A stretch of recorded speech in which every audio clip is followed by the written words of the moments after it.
Welcome to another episode of Talking with WIT Kevin and Son, featuring the people you should know. I am Kevin McLemore. I am your show host, four-time published author, mentor, coach, and some people call me the Mindset Messenger. This episode is brought to you by RMK Productions and the 10 United Podcast Network. Our mission is very simple, folks. It's to give you power to your voice, inspire, share stories and experience, and using the framework of teaching, learning, and modeling. Our purpose is very simple. We want to create hope, helping other people every single day. Now, whatever the objective is, successful people, they create a framework around their day-to-day life that not only enhances their life, but sometimes, like my guest today, they pour into others. Our guest today will share stories with you that for some of us is believable, or some of us may think is unbelievable. But the stories is true. He will teach you the lessons in life that he was taught early on. He'll teach you lessons about resilience. He'll teach you about physical, emotional, aspirational, cerebral, and ethereal messages, all talking about how you can take control of your life. Today, my guest is the co-host of one of my shows, Motivational Sundays with Kevin and Friends. And believe it or not, I hope I'm one of the first, if not the first, to announce the launching of your show is Show Up 2 with the number 2 win. We'll talk about that also. Let me welcome my good friend coming from Kentucky, claims that Kentucky has the best barbecue. We'll talk about that, maybe joke around a little bit if you stick around. But my buddy, international basketball player, motivational speaker, inspirational speaker on resilience, my friend, good friend, Dwayne Morton. Dwayne, welcome to Talking with Kevin and Son. How you doing, buddy? I'm doing great. Thank you so much for the great introduction. Thank you for the listeners. I like to just start out with that and just express gratitude for the listeners, because no matter if they're watching in the morning, the afternoon or the night, they get to feel my energy and your energy, but they take time out of their busy schedule. And I think time is the most valuable commodity. So I want to say thank you to them. And then, of course, thank you to my good friend, Kevin.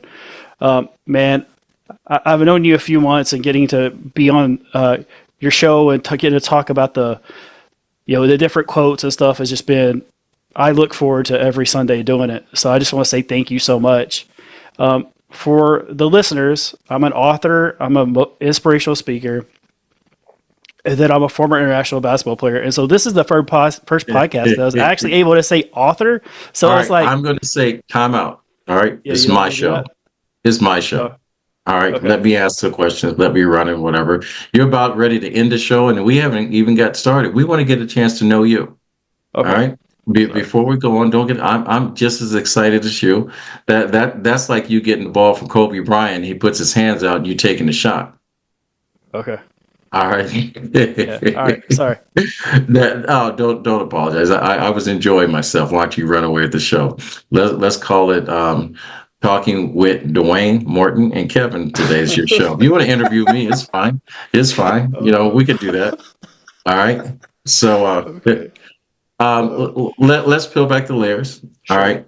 Dwayne, international Yep. basketball player. We're going to talk about that in the second half of the show. We're also going to talk about your podcast and also the launching of your book.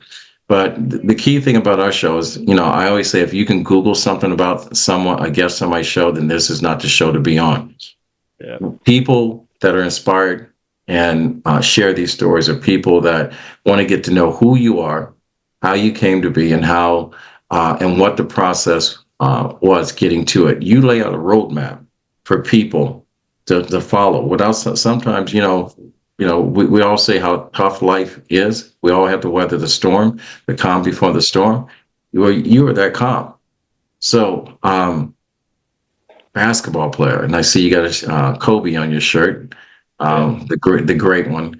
So, you're in Kentucky. Did you grow up in Kentucky? I did. I only lived in Kentucky except the time that I played basketball overseas in South America. That's it. So I've always been in Kentucky. Even when I moved to Louisville. So yeah, I've always lived in Kentucky. I'm sure somewhere pretty close it'll change at some point.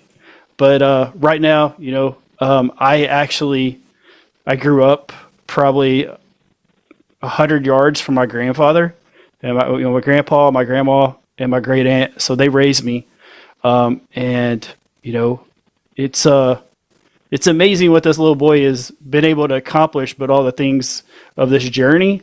Yeah.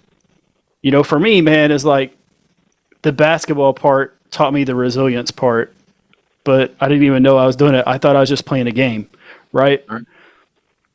All right. Let me ask you this. You and I have something in common. You talked about your grandparents raising you. My grandparents raised me too. What's your grandfather's name? So my grandpa's name is Harry. So my parents and like my whole All right. family helped raise me. Let's stay Yeah. with your grandfather. I have a question to ask you. Let me do the interview. All right. So your grandpa. All right. Is he the one that taught you how to play basketball, or what did he teach you? No, he taught me how to be a man at a young age. Wait a minute. He I taught me how like to the way enjoy you. life. I like the way you said that. When he talked about you being a man, tell me some of the lessons Grandpa taught you about being a man. Yeah. So always be kind. Always smile whenever you feel like smiling. Always laugh when you feel like laughing. He taught me how to play cribbage, which is one of my favorite games. My grandfather played. He was in the Navy, so that's like one of the games that they played. But as a little boy, I would want to play that game as much as possible. So I basically would run around the house with a deck of cards and be like, "Hey, I want to play games." So I was always playing games. I was always competitive. But my grandpa also taught me the ideal work. We raised our food from the garden. He was one of the best cooks that I've ever tasted food from. Right now, like if I could go back in time and do anything, I'd love to just go back, be a little boy, sit on the table, and him serve me some biscuits and gravy. That's probably my favorite food from him, and maybe some fried chicken because his fried chicken was actually probably the best fried chicken I've ever had. But like I just always like admired him, adored him. I was always on, wherever he was, I was right beside him, and I probably was hanging on to his leg growing up. I was extremely fortunate to have a close knit family. But my grandpa was always that driving force. What's He's Grandpa's always name? his name was Harry Morton. Grandpa here. Is he the one? So he taught you how to be a man. All right. Yeah, So he taught raised me by how. your grandparents. Yeah. So Yeah, raised by your grandparents. You got grandma. What's her name? Your grandmother's name? so my grandma's name was Barbara, and so she had Let me ask the dizzy question. spells. Yeah, All right. Let me ask the question. So Grandpa taught you how to be a man. So Grandpa had to teach you how to sew, how to cook, or how to play basketball. he taught What me how to grandma play teach you? cards. My Oh, grandma wait a taught minute. me. Yeah, What kind of cards? yeah, it's cribbage. Cribbage. It's a board game. It's actually not really a board game. It's a card game, but like you take the pegs and you count different holes. But he learned it. He learned that part in the Navy because he was a deep sea diver in the Navy, and he actually has he has the highest honor you could have as a deep sea diver. All right. So grandparents grew up by grandparents. How brothers and sisters? So I have a brother who is he's 3 years younger than me. His birthday's the day before mine, so to be technically correct, it's 2 years, 364 days that I'm older than him. But he's probably my best friend. He's always been by my side through the ups and the downs. He's always been there. We kind of take turns being the protector of each other. But anytime that I needed something, I'm able to go to him, and anytime he needs something, I'm able to, he's always able to come to me. So I'm very fortunate with the family aspect that I have. All right. Well, I will tell you this. With your brother's listening to you, I'm gonna give you a helpful hint. Um, you know, there's 10,000 people going to be listening to this interview, and no one's going to know who your brother is because you refuse to say his name. He probably was a big inspiration on you. If he's probably your closest friend, what do you He's call him?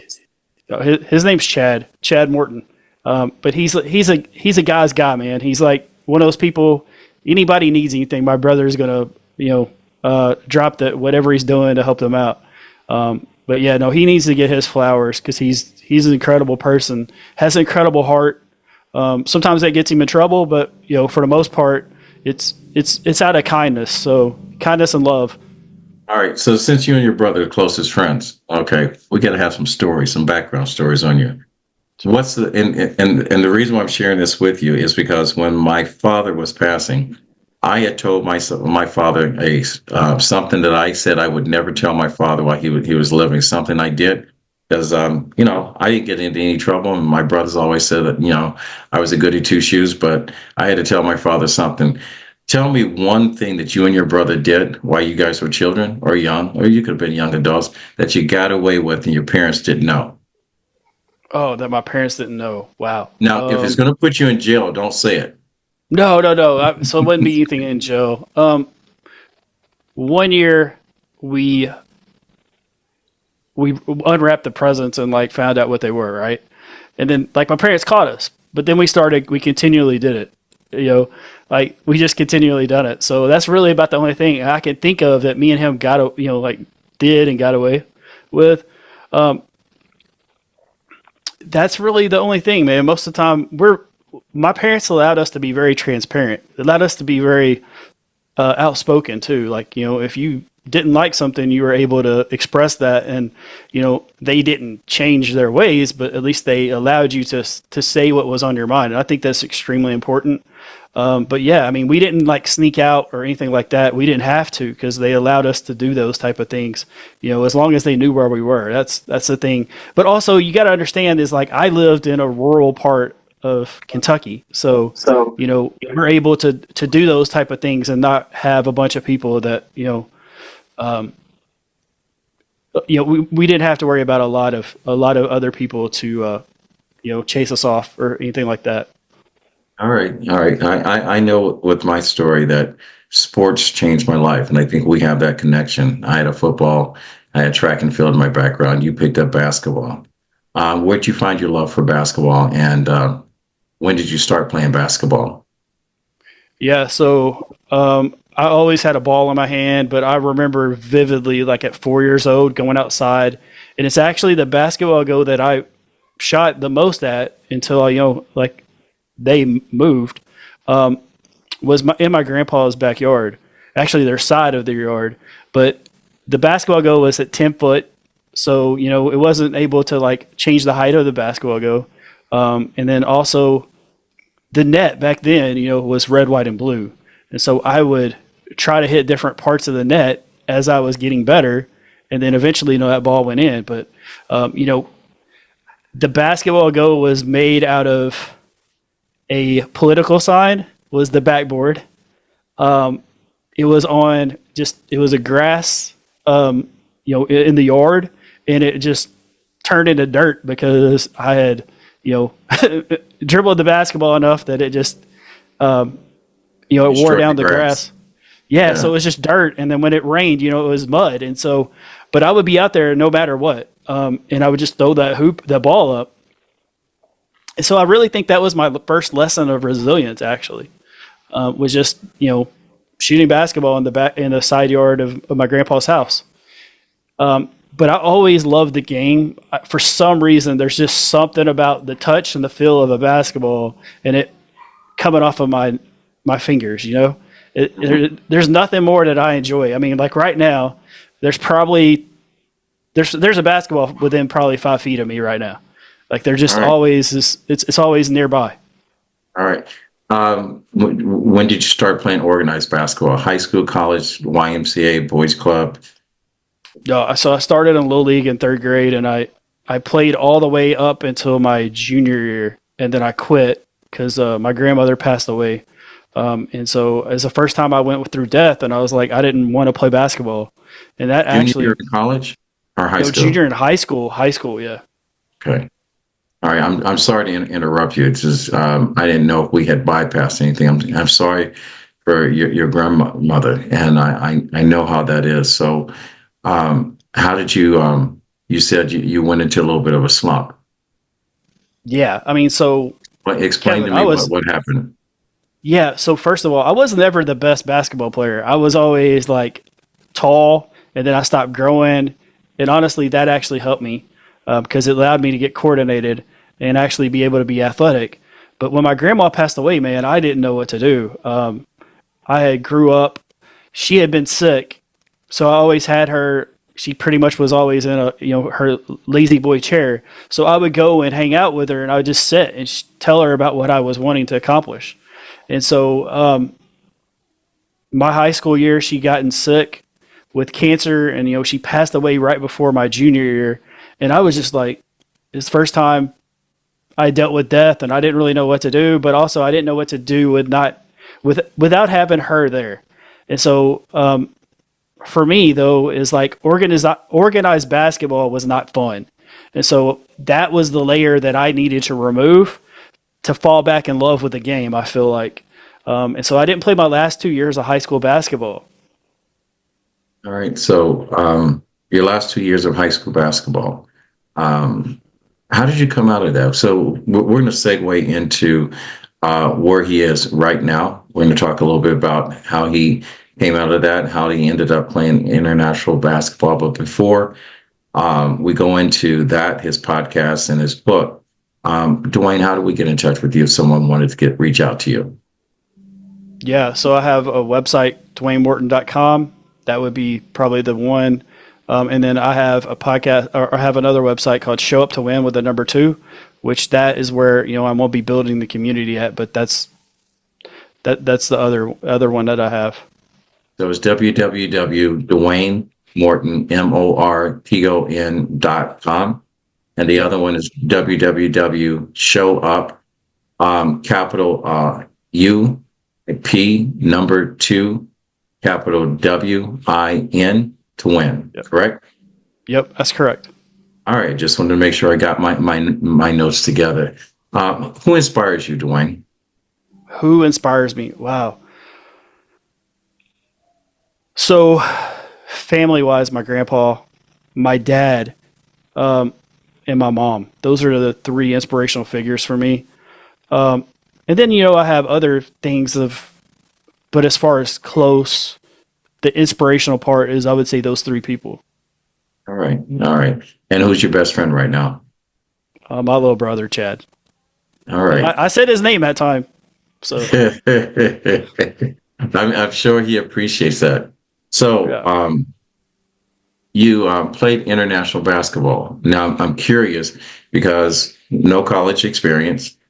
All right. So you weren't on a national platform. How tall are you? I'm 6'2". All right. I know in the European League, there's different levels of league. So you played international. What level and where did you play? And how does a little boy from Kentucky get playing fair to go all the way over to Europe and play with those boys? And where did you stay? How did that happen? Yeah, so I played on a mission trip. So I became very spiritual after my grandmother passed away. And so I found that there was a way for me to continue playing basketball out of high school. And I was expecting to use that to go find me a place to go play college. And so that was kind of the route. So as far as a level, there really wasn't a level because we were on a mission trip and we were actually teaching the game of basketball to different academies, different schools, universities, those type of things. But really we were there to share our faith. And so I came back from that with an agent. And so, but as far as like talent wise, I'm 6'2". I had a 36-inch vertical, but I was young and I was really eager. But like, man, they loved my jump shot. They loved the fact that like I wasn't afraid to shoot it, no matter where. I've never seen a bad shot. I'll be honest, I've never taken a bad shot because every attempt I'm trying to score on. All right. Well, you sound like every other kid in my neighborhood trying to score. Except for we didn't have a red, white, and blue net. I don't even think we had a net. We just had the rim, and we had to trust that someone said, "Yeah, it was all net." From right. there. Yeah, absolutely. So, how long were you playing in the European League? So I didn't play in Europe. I played in South America. I played in Brazil, Peru, Paraguay, and Argentina. And they're just different little segues of this mission trip. The contract that I was given for my agent to sign before I hurt my knee was supposed to be to Australia, and I was looking at South Africa. It was the two contracts that we were trying to figure out. And yeah, I decided to go play basketball and ended up hurting my knee. All right. And did that end your basketball career? Yeah, so I had a knee injury. I required surgery. The surgery, I won't say it went bad. We'll just say I didn't heal correctly. She was like, we can fix it, but she's like, if we fix it, she's like, we're going to put you where you probably going to need a knee replacement. Probably in your mid 30s, probably early 30s. And I was like, man, it's not worth it. I felt I hit my ceiling at that point. And so I was just kind of looking forward to seeing what life had for me too. All right. So we got the basketball. You got your relationship with your brother. So we named him. We also know that grandparents have raised you. Your grandpa taught you how to be a man, and your grandmother taught you how to cheat in cribbage, right? No, she didn't teach me how to cheat cribbage. She taught me how to cheat in Monopoly. I thought I was going to get pie with that.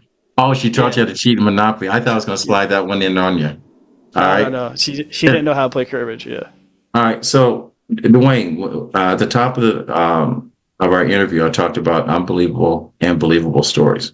I know coming from my neighborhood, we share another part of the story. Not a lot of people get chased home being shot at. I'm a victim of that, but you have a very unique story that no one in my neighborhood would like to have because normally it doesn't end well for us. You were shot at a drive-by by a police officer. So let's talk about that story. Yeah. So on May 16th, 2022, there was a criminal who had a hidden gun. He was detained. They were out in the front. The criminal took the gun out of his waistband, shot an officer, and as they returned fire, I was driving by, and I had my 3-year-old niece in the back seat. So a stray bullet out of that shootout hit the truck that I was driving. And so, Kevin, if the bullet would have been an eighth of an inch to the left, it kills me. If the bullet goes an eighth of an inch to the right, it would hit my 3-year-old niece in the back seat. And so I was dealing with PTSD and survivor's guilt on top of what, the diagnosis that I'd already received in 2006. Explain to me what PTSD and survivor's guilt feels like, sounds like, and how did you identify that with surviving that? Because in my neighborhood, you just consider yourself lucky and you move on.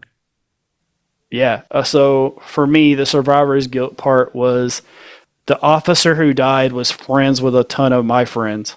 I'm actually friends with his best friend. Also, one thing is I couldn't lawyer up because the people who were my friends who were attorneys who I would have normally went with, they had a conflict of interest because they knew the officer or that type of stuff. So I'm going to go a little bit deeper into that. So yeah, the fact that you were friends with the officers that nearly killed you or almost killed your niece? No. So that officer who got killed, the guy who got shot and tragically killed, I had a ton of relationships with that guy, like that knew him very well in college. He's friends with a ton of my friends who were in my brother's fraternity. So we had that part. I don't know where the bullet is. Which gun it came from. I kind of. So you don't know which cop shot, which cop that was shooting at the perpetrator, whose bullets were coming from where? No. So just to let you know, is like my question is moot then. All right. Yeah. Because I was going to ask you when you said you didn't lawyer up. It brought a whole nother conversation, at least to myself and our audience. It's especially with the way the environment is, with young people being shot and murdered, and police officers being pardoned for taking people's lives and whatever and getting away with it, and their families have to deal with that. It was bringing up a whole nother conversation I wasn't planning to have, and I'm glad I don't have to have it. but I am very grateful and thankful that both you and your niece are alive and thriving. I take it she's a grown up right now. What is she doing? So my niece is, she just turned 6. Oh, so this I'm is sorry, recent. yeah, no. This is very recent. Yeah, this happened in 2022. Yeah, it Wow. actually happened before. It actually happened after the diagnosis part. So I was So when you diagnosed in 2006. Yeah. so when you were going through post traumatic stress from this or survival, now I'm going to peel back the pages. When you say survival guilt, do you mean that you think that one person should have lived and you should have died? What does that mean? Um. So you got to remember where I was at that time. Um. So I was diagnosed with cancer in 2006. I was originally given 5 years, and then it moved to 15. So I was past that 15-year mark. So when I was in this incident, I already thought I was dead. Like in my mind, I thought I was already dead. Um, the survivor's guilt is because of the officer who got killed, and I knew him. He was a member of the community. He had a wife. He had kids. So I didn't have a wife and kids. That was part of the survivor's guilt, but also it was just, you know, the PTSD, I would say, is more. I'm a protector of my niece. I'm a protector of my little brother. So I have 2 nieces, but I'm the protector. And so whether I directly or indirectly put my niece in danger, I still take ownership of driving that truck, because what a lot of people don't do is they don't take ownership of what they were able to do. I could have went left. I could have, or I could have went right. I chose left, and left just so happened to be where we drove by this shooting. If I would have went right and got the ice cream, then it would be, like we would have completely swerved and missed the obstacle. So for me, I feel like sometimes you take ownership of things, even though you don't have complete control. You still had some type of decision. For me, I feel like that has always helped me deal with whatever obstacles that I have to face. Right. And I'm glad. I hope today you're counting your blessings that you are here and thriving. You coach and you mentor. Is this part of overcoming adversity in your speech? And when you're mentoring, is this part of the conversation you share? Because I know when you come on our show, full transparency is there. We've gotten a chance to know you. You've allowed yourself to be vulnerable. You've held yourself accountable on many incidents. You've laughed, and especially when you hold your own within any debate, no matter what the culture is. When we start talking about who has the best ribs and whatever, and we're going to check you on that. Yes. But I heard a rumor. All right, I don't know who started it, but you got a book that came out. I also heard a rumor, and I know who started it. You got a podcast that's coming out, and I am hoping I'm the first person to announce that.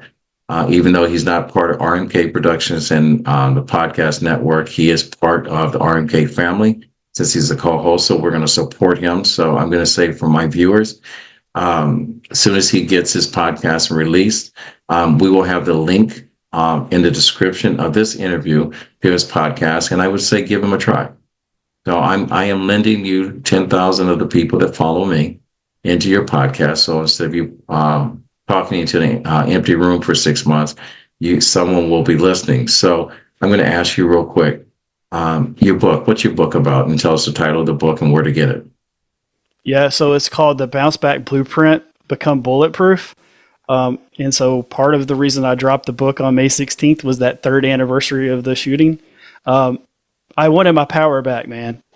I'm a mindset person. I wanted my power back. So now, instead of having to say it's the 3rd anniversary of the shooting, next year is going to be the 1st anniversary of me becoming an author. First time I dropped my, from that point that's when I dropped my book.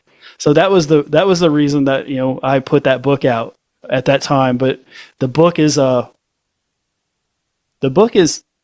packed. The book is a is a $5,000 masterclass on that book. And it's just, people don't know who they don't know who it's from just yet. But I've been studying sports psychology for a long time. And so all the things that I did throughout these challenges are actually in the book. And I explain why I used them, even though I wasn't knowledgeable of everything I was doing at that time. And so the podcast. Yep. Give me 2 gems from the book. Yeah, give us a little teaser about the book. Tell me 2 of the most powerful parts of your book and why. Yeah. So the number one is our nightmares are other people's dreams. That would be the number one. And then the other thing is being adaptable. A lot of people don't ever talk about being adaptable. Go ahead. Explain to me, our nightmares are other people's dreams. My son said something to me. He said, Dad, your failures are most people's dreams.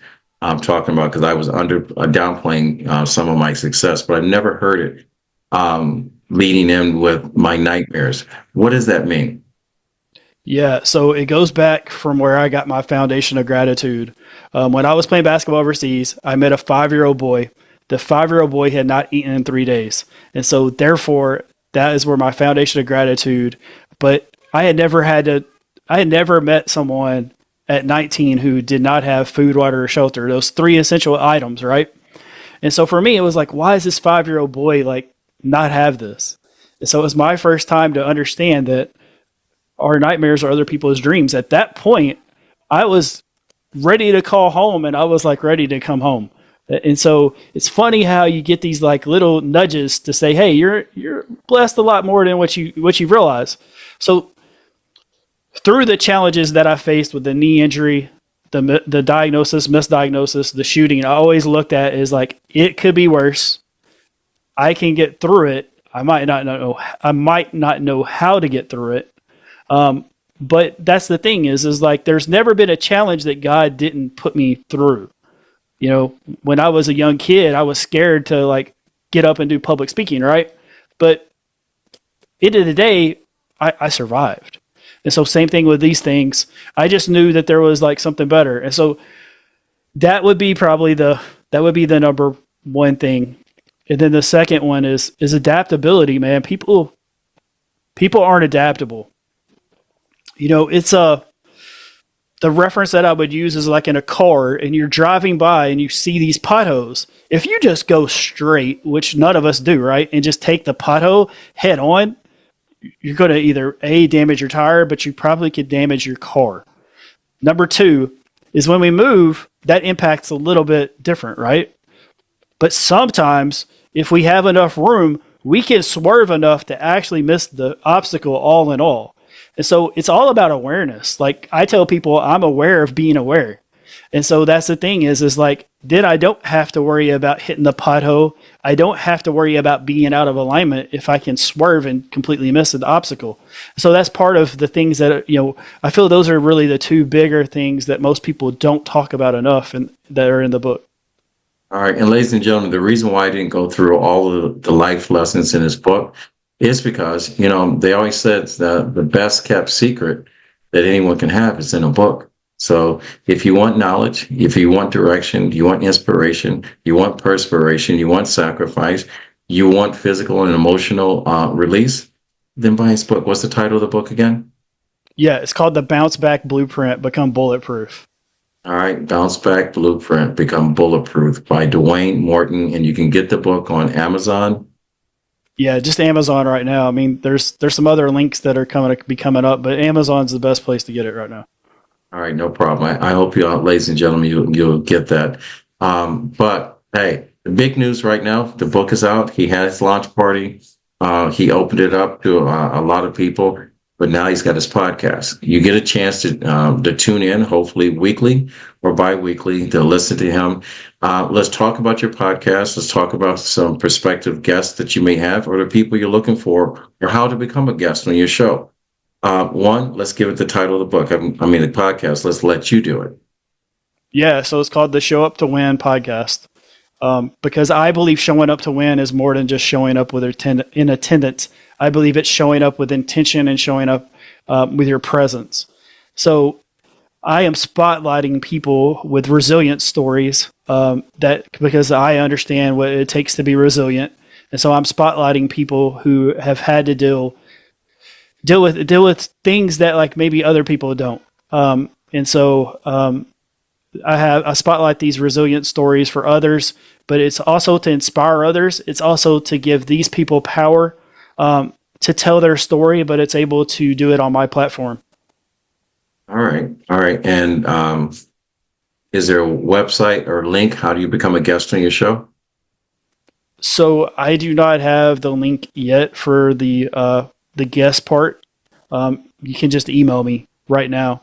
But it's on YouTube, Apple, Spotify, and I think I got those right. Yeah, that's the ones I have right now. And what's your email address? It's dwmorton24@gmail.com for some people, and then it's also dmorton@showuptowin.com. All right. Any idea of, can you give us a sneak peek of who's going to be on your show? Is it someone we should know, or give us some idea? Yeah. Yeah, I mean, I'm trying to talk to this guy named Kevin, but I don't know. We haven't got a date yet. I don't know. Do you know a guy named Kevin that would possibly come on a podcast? You know something? I can give you a whole list of guys by the name of Kevin. You have to tell me which one you want to talk to. Kevin Morton, Kevin Lewinsky, Kevin Thomas.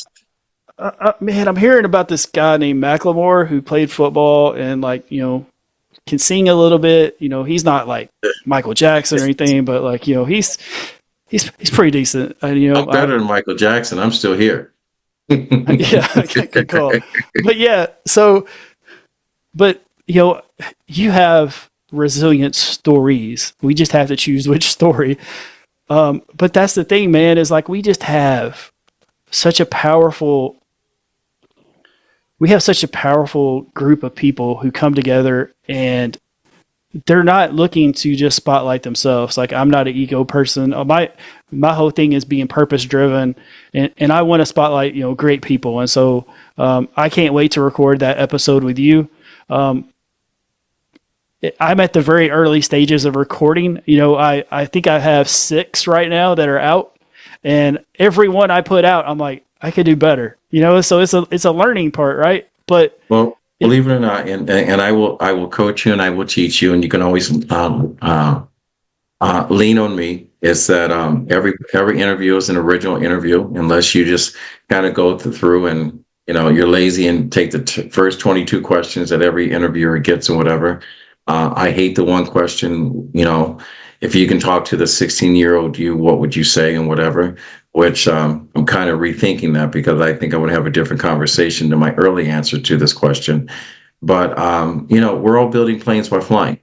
All right. None of us have all the parts. None of us have all the answer.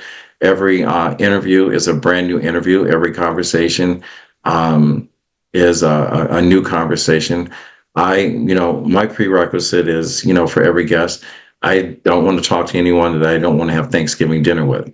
And Thanksgiving for me is when all my friends and family comes together and we share stories and experiences, and where dreams either live or they die. But the nice thing about it, there's nothing but a lot of laughter and full tummies. So, I don't know how you're setting up yours, but if there's your guest or anything like you, you're going to be a star. You're going to be a star. So again, let's talk about your book. How do we get in touch with you, and where can they buy your book? Yeah, so the book is the Bounceback Blueprint, Become Bulletproof. It's on Amazon right now. It's it still hits me, man. I'm an author now, because that was like a little kid dream. And then I'm building a community to keep me consistent, and I'm building a community to keep them and give them support. And so that's going to be on the showuptowin.com website. There's a wait list that you can join to get that. I'm building that as we speak. And email me at dmorton@showuptowin.com if you're interested in being a guest. I'd love to spotlight some of the listeners who have amazing stories about resilience, because I think resilience is something where people just don't understand how valuable of a tool that is. All right. I'm going to ask you this, because they do it in boxing, and they do it in other professional sports. All right. We all have this list of people that we want to play against, or we wish we can play against, and we're rating them, whatever. So in the podcast world, who was the number one or number two person? If you had a dream list and they couldn't say no to you, who would you like to have on your show? Who would you like to interview? And you can't say Kobe because he can't come back. Yeah. So, I mean, I grew up as a Laker fan, so I would love to have Magic Johnson on my show.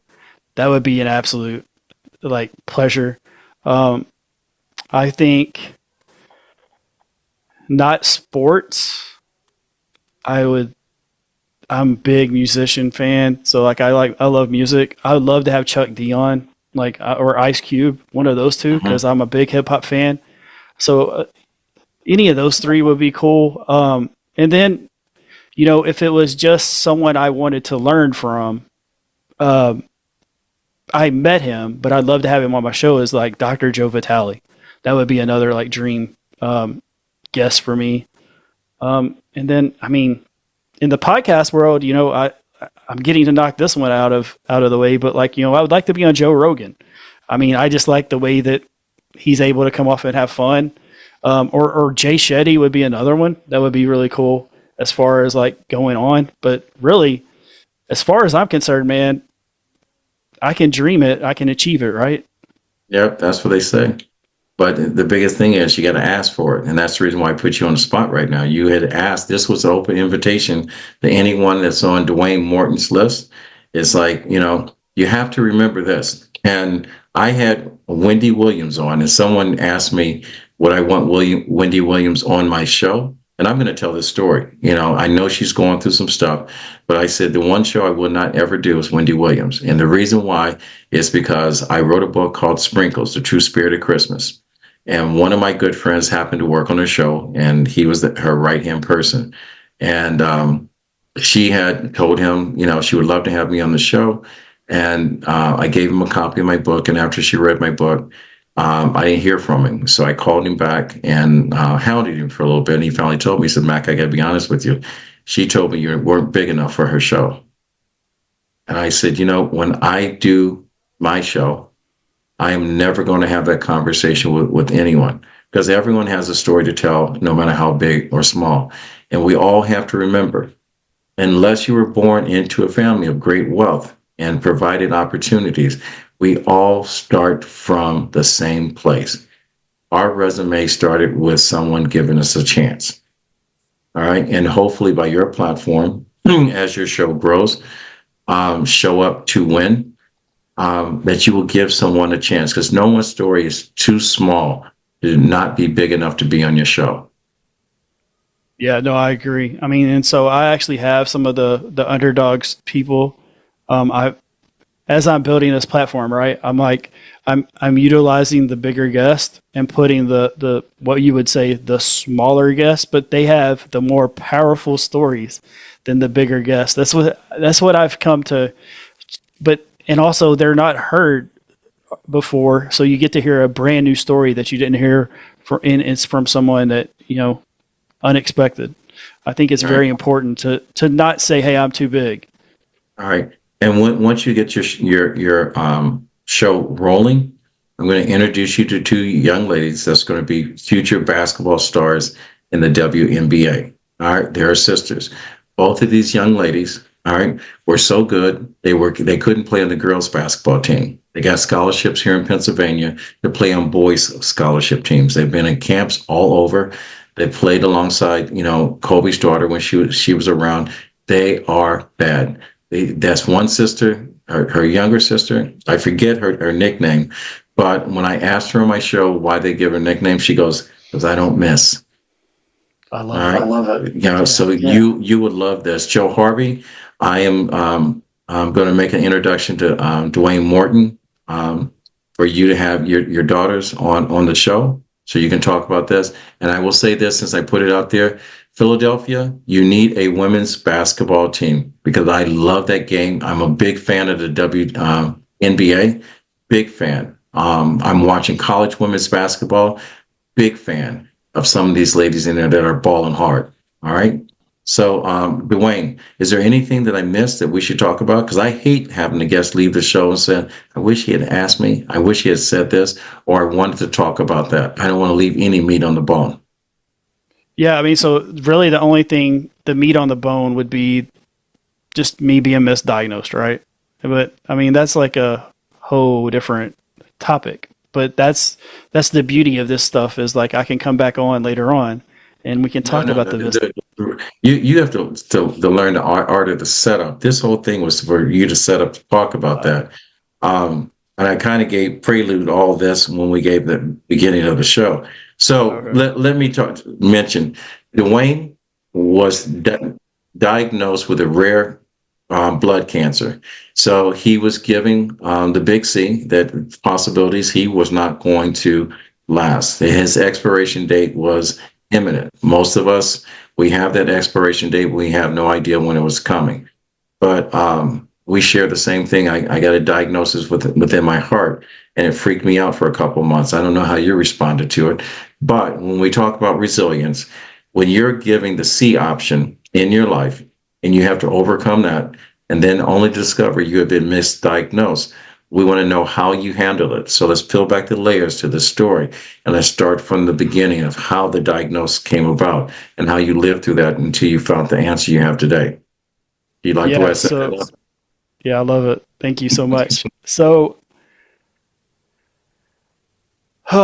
so 2006, the day before, I ran. I got up just like a regular normal day. I ran 2 miles that day. That night, I played basketball for probably 2.5, 3 hours. The next day, I got up, was going to work, was making my trek up to the office. I think I was on the 3rd floor was where my office was. I got about halfway and I felt like there was an elephant setting on my chest. And so it wasn't a panic attack either. That's the thing. It was like, cause I had had those before. I finally made my way up to my office and I was like, I got to go see the doctor. I wasn't sure if I was having a heart attack or what. Found out that, I needed to go see an oncologist. Through that, I found out, what was going on. And then I was originally given 5 years. And what's funny about this, Kevin, is I don't even really remember being given the 5 years at first because my brother was actually reminded me about it because him and my parents came up to see the doctor at the same time. So this diagnosis went from 5 years to 15 later on. And so I don't know, for some reason, my memory is like 15 years. The other aspect is because of the diagnosis, and I was thinking you only had 5 years or even 15. I didn't have a wife and kids. And I know you had mentioned about, if I was dating and that type of stuff. So that is probably one of the bigger issues when I found out that I was misdiagnosed was that I don't have that legacy piece. Did you go through chemo or anything like that? How were you treated? No. I was extremely fortunate looking back because if I would have been through chemo or I would have went the pharmaceutical route, I wouldn't be here. That would have killed me. For me is I was very scared to death of needles. And so I never had given blood or anything like that. And that's actually what was my treatment was to draw blood from me to lessen the strain. The blood would get too thick. And it doesn't sound like it's that big of a deal, but when the blood gets too thick, that's what causes heart attack and strokes and those type of things. So it's very serious. I'm going to tell you, when I get the big C, I'm allergic to cancer and I'm allergic to anyone born under cancer. So it's a big deal, and I can't downplay it because I've lost a couple of friends, including my best friend's 8-year-old son to cancer. So it's a big deal, and the fact that you didn't go through that, but I do know emotionally and mentally, there's another amount of stress knowing that your days are coming to an end, and going from 5 years to 15 years, and then discovering that you were misdiagnosed. It's like getting a reprieve and getting a second chance at life. So how you living right now? Oh, I'm living great, man. I'm living every day. I live every day like it's the last day I'm going to live. My foot is to the pedal and my pedal is to the floor. Absolutely. That's the one thing that's the lesson that I learned the most is hey, I'm doing things to up level myself. I'm a big law of attraction person, and so they always talk about how time is like an accordion, and so you can expand it just like an accordion, right? And it just takes longer to do stuff, or you can compact it, and it doesn't take as long to get somewhere. And that's where I'm at with this part. Is like I've just compacted this time, and I'm in a year time. I've been healthy only a year and like a month on this recording.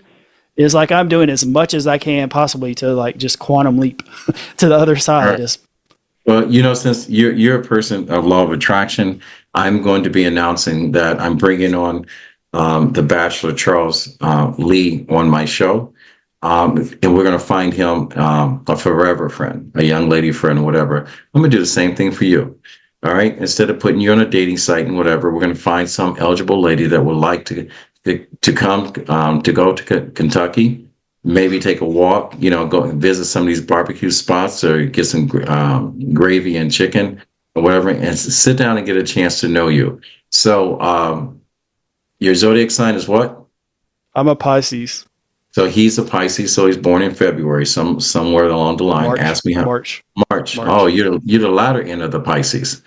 All right. So, hey, see, I do all my homework. Okay. I know this. So if you happen to be some young lady that's about something, that's got a good heart, Dwayne Morton, podcast host, so Show Up to Win, author, public speaker, motivational speaker, guy with resilience, survivor of the challenges of life. If you fit in that category and you would like to get to know Dwayne, go to rmkproductions.org, send us an email. All right. We will connect you to Dwayne. And in the event there's a connection, you both can come back on the show. And I'll personally give you one of my books, Dating with a Full Deck, and you can talk about how that connection works. Okay. So to my listeners, I loved having Dwayne on the show. Is there any takeaway anything you want to leave with our listeners before we go? Yeah, there's two things I like to say. Whatever you're trying to accomplish in life, there's one thing you have to do, and that's called begin. I tell people all the time, like, you got to begin to do it, right? But also, I feel there's two other aspects of it, is to get a mentor and get a plan, or get a plan and get a mentor. I choose to get a mentor and then have them help you do the plan, because things just go so much better. But really, the thing I'd leave the most is just begin. That's it. Like, just begin whatever you're wanting to do. You're never going to accomplish that dream that you're wanting to accomplish if you don't begin. All right. He just said, just begin, just get started. Don't put anything on hold. Don't hit the snooze. Ladies and gentlemen, we have covered a lot of information. Hopefully you got a chance to know my good friend, Dwayne Morton. Hopefully you have jotted down the name of his podcast, Show Up to Win, and that you will tune in once he released that. If you like what you've heard, you know my spiel. You can go to rmkproduction.org. Well, I'm giving you my email address. Go to RMK Productions and Network on our YouTube. You can subscribe and like or follow. But I do want to let you know, I am not a person on big numbers. I'm looking for quality. I always surround myself with high-valued people. If you're the type of person, and you are the type of person that has a high call to action, then follow, subscribe, and make comments. I want you to enjoy the show and please share it. But I'm only looking for space for people that want to help. I have had 7 people to date that have answered the question I'm about to ask Mr. Dwayne Morton. I'm going to ask him if he had one ask, and that one ask could be granted by someone that's listening to the show. Now, pay close attention. I had 7 people. The last person was Kiera Spratz. They call him Junior. He's Steve Harvey's co-host. A young man that was a fan of his learned that he had sickle cell and donated 35 acres of property so he can build his health facility so young people with sickle cell can get treatment and families can not have to bear the expense. So that's when I talk about the power of your ask. So Dwayne, when I ask you for your one ask, and maybe someone out there will grant it, maybe someone that liked and followed this show will grant your ask. What would that one ask be? ASK.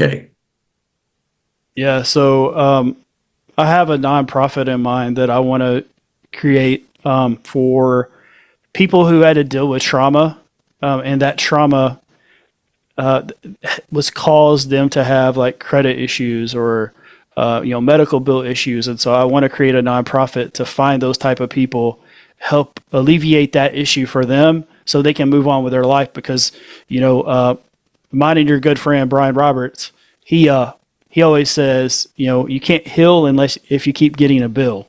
And so I feel like for me, one of the problems that I've had with dealing with my trauma was these different bills that I was getting and wasn't able to afford to pay them. Being misdiagnosed doesn't mean that like I was able to hold a job, because I wasn't. So that would be that's the one thing I'd love to be able to. That's my ask. My ask is to help me and support me in a way to help others in this. And I think that's the best way I could pay it forward, honestly. And I like the fact that Brian, a good friend of ours, Brian Robert, gave you that. You can't heal if you paying a bill. Yeah, I like that.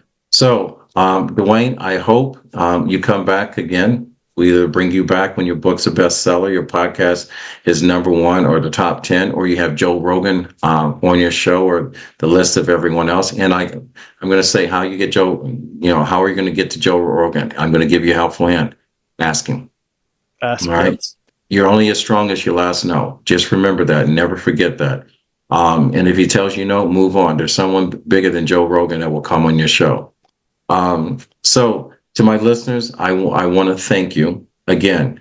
If you like to be on the show, go to info@rmkproductions.org, and you can email us, and you can put your information on there, and we'll contact you within 48 hours. If you like what you heard, go to RMK Productions and Network on our YouTube page. Follow, subscribe, make comments, stay positive. I know I can't please everyone else, but I'm going to leave this with you and to my listeners. I say this repeatedly because it's important. To grow, you must make some mistakes. To have confidence, you must address your anxieties. To forgive yourself, you must hold you accountable. You said that early on. And to learn, you must unlearn some stuff, because we've all been taught something that just doesn't make sense. We're living in a crazy world right now. And to exist, you must show up more today than you did yesterday. Understand the power of your words. These are notes from me, your mindset messenger, Kevin McLemore. My grandfather always said, when you get to a point in life that you can help someone else out, he said, do so. He said, reach one, teach one. With that said, we'll fade to black and we're out. Thank you, ladies and gentlemen. And Dwayne, thank you. Look forward to seeing you again. Thank you.